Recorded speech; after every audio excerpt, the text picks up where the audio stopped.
तो जो श्रीमद् भगवत गीता में जो आप सबसे चर्चा हो रही है, 1, 2 और 3 अध्याय पर थोड़ी सी चर्चा हुई। ये बहुत प्राथमिक लेवल की चर्चा है प्रबंधन की।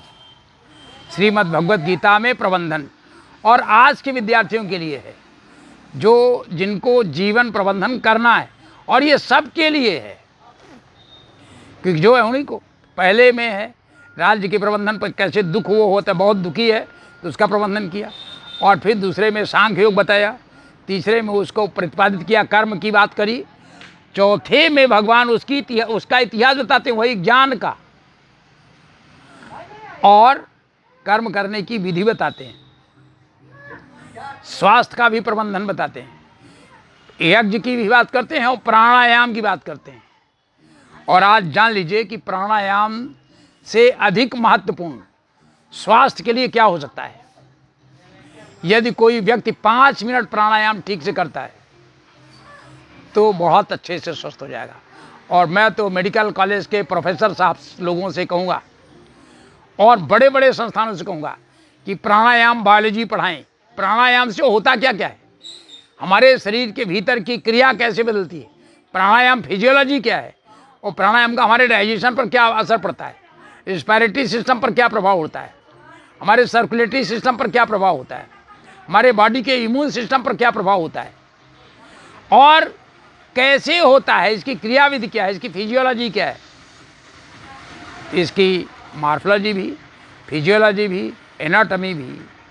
यदि प्राणायाम के साथ करें, प्राणायाम बायोलॉजी या प्राणायाम फिजियोलॉजी या और तमाम सारे विषय हो सकते हैं।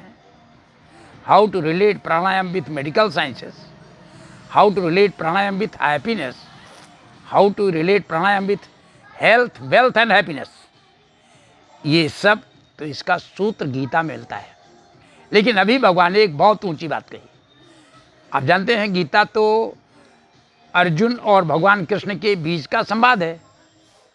इति श्रीमद् भगवद गीतासु उपनिषत्सु ब्रह्म विद्यायाम योग शास्त्रे श्री कृष्ण अर्जुन संवादे।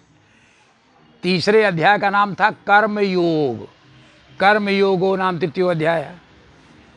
और अब ये 3 अध्याय समाप्त होने के बाद जो चौथा अध्याय समाप्त हुआ उसका ज्ञान कर्म संन्यास योग नाम है। ये संन्यास भी समझना पड़ेगा कि संन्यास क्या है। एक एक अक्षर को समझने की परंपरा ये भारत की ही परंपरा है।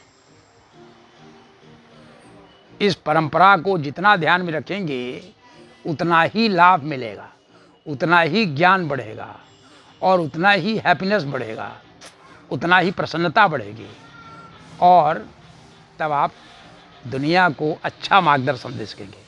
तो भगवान चौथे अध्याय में प्रारंभ करते हैं कि देखो अर्जुन, ये जो परम ज्ञान है, ये जो योग की विधि है और ये ज्ञान की विधि है, ये सबसे पहले मैंने सूर्य से कहा था। इमं विवस्वते योगम प्रोक्तवान अहमभ्यम विवस्वान मन वे प्राहा मनुरिक्षाकु मे ब्रवीति। इसमें विवस्वान नाम है, मनु नाम है और इक्षाकु नाम है। 3 राजाओं के नाम है। ये तीनों को महाराज कहते थे। और ये रामायण में भी मिलता है, वेद में मिलता है, रामायण में मिलता है, और यहाँ तक रामचरितमानस में बहुत सुंदर वर्णन किया है। और काल गणना भी मिलता है। मनवंतर, चाक्षुष मनवंतर, वैवस्वत मनवंतर। तो काल गणना बहुत बड़ी चीज है। उसके साथ ही ये विवस्वान क्या है, वैवस्वत मनवंतर। मेरे मन में आता है कि एक ऐसे ऋषि, एक ऐसा शरीर मनुष्य का जिनको सूर्य इतना प्रिय हो गया कि वो सूर्य की तरफ बैठे रहते थे, देख रहे हैं उसको, निरंतर देख रहे हैं, और देखते देखते उनको उसी में ध्यान लग गया और उसमें समाधि लग गई। तो सारा ज्ञान तो सृष्टि में है ना, ज्ञान इस सृष्टि में है, देव में है। देव शांति अंतरिक्ष गंग शांति पृथ्वी शांति आपा शांति औषधया शांति वनस्पतया शांति विश्व देवा शांति शांतिरेव शांति श्यामा शांतिरेधि ये ज्ञान है। तो ऐसी स्थिति में विवस्वान को वो ज्ञान प्राप्त हुआ और उनका इतना सम्मान हुआ कि सूर्य का एक नाम विवस्वान हो गया। ये पढ़ाई की परंपरा है। और इन विवस्वान ने यह ज्ञान फिर अपने पुत्र मनु को दिया। ये क्या है? तो प्रकृति का है। इसको आज की स्थिति में इकोलॉजी कह सकते हैं। और मैं ये मानता हूं कि ecology is mother of all the branches of science. सब में इकोलॉजी की जरूरत है। क्यों? इकोलॉजी तो हाउस होल्ड साइंस है ना, maintaining the family, maintaining the house, आइकस लोगस। अच्छा है, ग्रीक के साथ संस्कृत का सामंजस्य हो जाता है। और इकोलॉजी कहिए या इधर से प्रकृति विज्ञान कहिए, तो प्रकृति तो हमारी माँ है ना, ये बढ़िया चीज़ बनती है। तो इमं विवस्वते योगम प्रोक्तवान हम अव्ययम विवस्वान मनवे प्राह। विवस्वान ने इसे मनु से कहा, इस ज्ञान को, इस नॉलेज को, इस कर्म योग को। और मनु ने अपने पुत्र इक्ष्वाकु से कहा। मनु, मैं ये मानता हूँ, देखिए मनुष्य में मन है, जो अपने मन पर नियंत्रण कर पाया, मन की खोज कर पाया। मैन में भी अमेयन है, मानव, ह्यूमन, ये सब में मन शब्द कामन है। जिन्हें मन की खोज की, मन की स्थिति बताया, मन को समझा, वो ऋषि थे मनु, महाराज मनु। और फिर इच्छा, उसके बाद खोज हुई। मन इच्छा करता है, तो उनके बेटे का नाम था इक्ष्वाकु।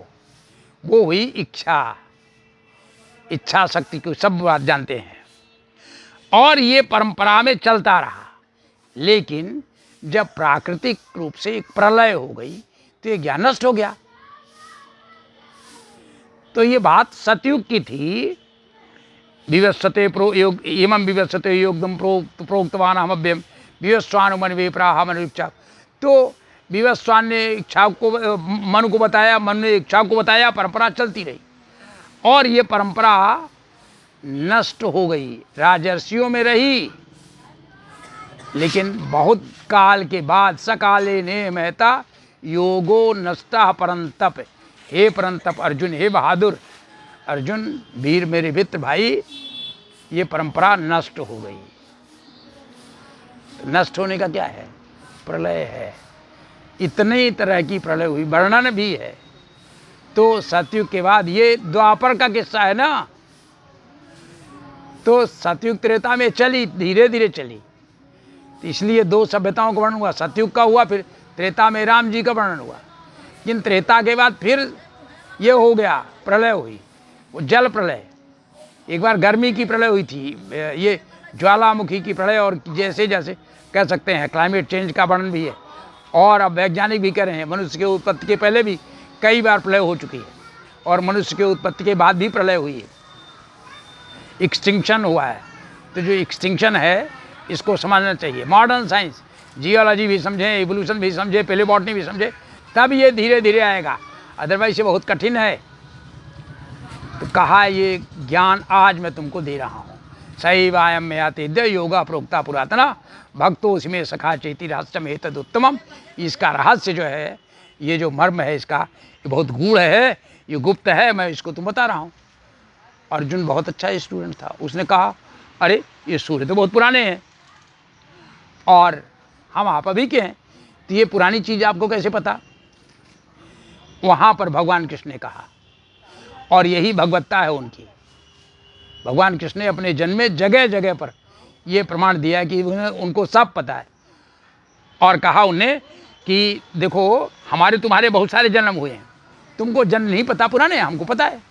क्यों? भगवान कृष्ण योग योगेश्वर हरि, तो उनको पुराने जन्म के सारे खबर है। बहूनि में व्यतीतानि जन्मानि तव चार्जुन तान हम वेद सर्वाणि। उन सबको मैं जानता हूं, सबको। न तुम वेद परंतम, तुम नहीं जानते हो। तो ये जो सृष्टि है, वो प्रकृति को अधीन करके योग माया से, प्रकृति से, ये नेचर से सब कुछ पैदा होता है। और ये कौन करता है? ये ईश्वर करता है। वो अजन्मा है, अविनाशी है। अजोपिशन व्यायात्मा भूतानाम ईश्वरोपिशन प्रकृतिम स्वामधिष्ठाय संभमायात माया। ये जो माया है, योग माया है। ये योग को समझना बहुत बड़ी चीज़ है।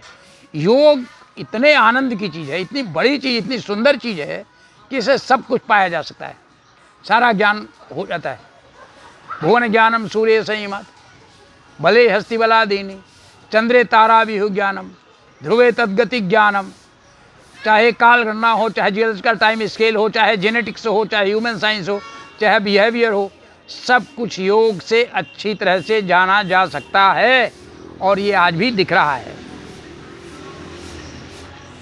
तो भगवान कहते देखो, यदि सृष्टि में जब ज़्यादा परेशानी आ जाती है, यदा यदा, बहुत बहुत महत्वपूर्ण ये है और बहुत प्रचलित श्लोक है श्रीमद् भगवत गीता का। यदा यदा हि धर्मस्य ग्लानिर्भवति भारत अभ्युत्थानम धर्मस्य तदात्मानं सृजाम्यहम् परित्राणाय साधूनां विनाशाय च दुष्कृतां धर्म संस्थापनार्थाय संभवामि युगे युगे। ये दुनिया में तमाम सारे लोगों को पता है। ये दोनों बहुत प्रसिद्ध श्लोक हैं श्रीमद् भगवत गीता में कि भगवान का जन्म कैसे होता है, कैसे आते हैं, कैसे आता है उनका अंश, कैसे आए राम, कैसे आए कृष्ण, कैसे आए उसके पहले और तमाम सारे अवतार, और कैसे अंशावतार हुए तमाम सारे ऋषियों के। तो और रामचरितमानस में भी वर्णन है। पूर्व जन्म कैसे प्राप्त होता है, कैसे पता लग जाता है, अगला जन्म कैसे होता है, ये श्रीमद् भगवत गीता में भी है, दूसरे ग्रंथों में भी है, बहुत अच्छे से वर्णन है। इसको भगवान फिर कहते हैं जन्म कर्म च मे दिव्यम यो वेति तत्वता एवं यो वेति तत्वता। जन्म कर्म च मे दिव्यम एवं यो वेति तत्वता त्यक्त्वा देहम पुनर्जन्म नैति मामेति सोऽर्जुन। Happiness, death with happiness, really very difficult to attain this sight. इस स्थिति को प्राप्त करना मनुष्य के लिए बहुत दुर्लभ है कि मृत्यु में कोई दुख नहीं है, और प्रसन्नतापूर्वक डेथ को बुला लेना, गले लगाना, नहीं तो जन्मत मरत दूसरा दुख हो ही। तो कहा ये जो अलौकिक ज्ञान है इसको ठीक से समझ ले और मुझे जान जाए, ज्ञान हो गया तो कष्ट नहीं होगा। तो मनुष्य को कष्ट नहीं हुई तो बहुत बड़ी शिक्षा है, बहुत बड़ी चीज़ है। तो ऐसा आदमी क्या करेगा, भीत राग भय क्रोधा मन में माँ उपासिता, उसको पक्षपात नहीं करेगा, वो भय नहीं रहेगा, क्रोध नहीं रहेगा, और सबसे प्यार करेगा और मेरे आश्रित रहेगा। मेरे आश्रित प्रकृति को मैंने बनाया है ना, तो प्रकृति के साथ रहेगा।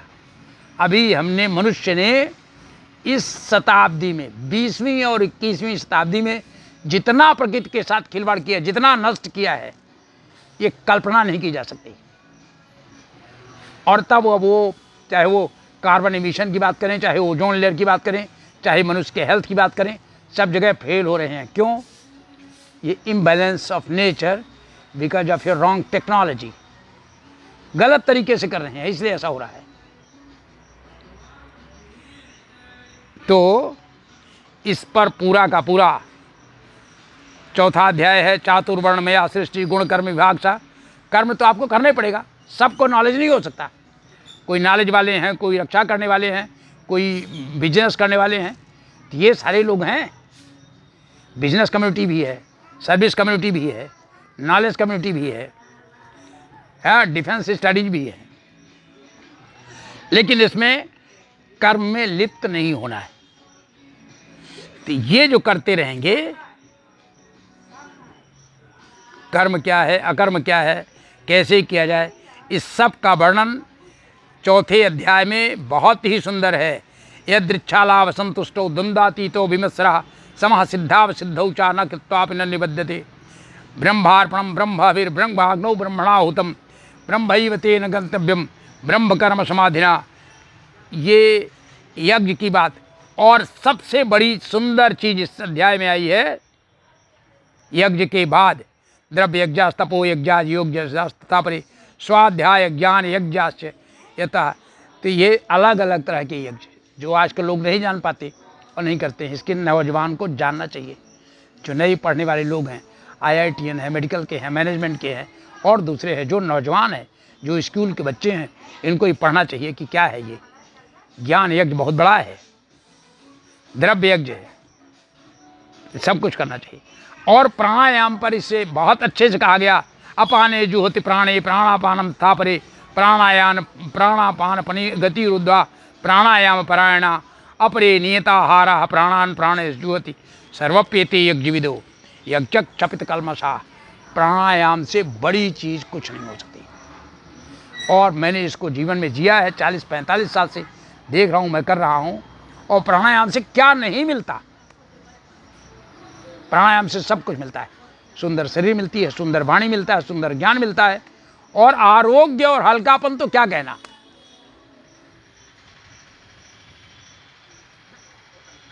लघुत्तम आरोग्य अलोलुपत्तम वर्ण प्रसादम स्वरशैशवम चा, ये तो चीज़ें पहले ही मिल जाती हैं।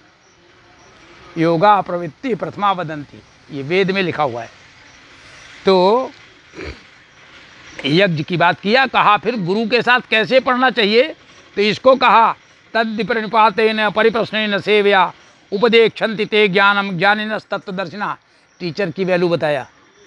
और इस तरह से इसमें भी कहा ज्ञान के समान कुछ भी पवित्र नहीं है अर्जुन, कर्म करना पड़ेगा, ये मजबूरी है, तो इसलिए मन से करो, प्यार से करो। और कहा ज्ञान क्या है, तो न ही ज्ञानेन सदृशम पवित्रम ही विद्यते, नॉलेज के समान पवित्र, ज्ञान के समान पवित्र कुछ भी नहीं है। तो इससे अंतःकरण शुद्ध हो जाते हैं और मनुष्य अपने को जान लेता है, सुखी रहता है, and he get health wealth and happiness.